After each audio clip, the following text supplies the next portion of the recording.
ახალი სასწავლო წლის დაწყება განათლებისა და მეცნიერების სამინისტრო მოსწავლეებს წიგნების გადაცემით მიულოცა. დღის ემოციები ჩვენ სიუჟეტში. დღეს ოზურგეთის ყველა საჯარო სკოლაში სასწავლო წელი დაიწყო. ამ დღეს განსაკუთრებული ემოციებით პირველი და დამამთავრებელი კლასის მოსწავლეები შეხვდნენ.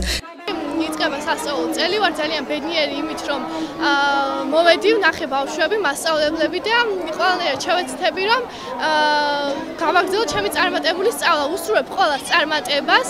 საქართველოს ყველა მოსწავლეს, ყველა პედაგოგს, განსაკუთრებით ჩემი სკოლის მოსწავლეებს და პედაგოგებს მიულოცო ახალი სასწავლო წლის დაწყება.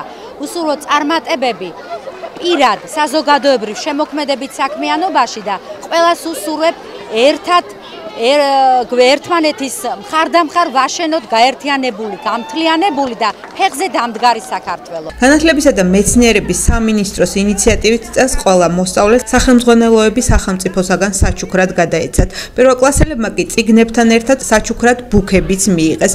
ყოველი ახალი სასწავლო წლის დაწყება დიდ ემოციებთანაა დაკავშირებული და წელს განსაკუთრებულ ემოციებთანაა დაკავშირებული, იმიტომ რომ სახელმწიფოს მხარდაჭერით და განათლების სამინისტროს ინიციატივით განხორციელდა სასკოლო პროგრამა, მოსწავლეთა სახელმძღვანელოებით უზრუნველყოფის პროგრამა.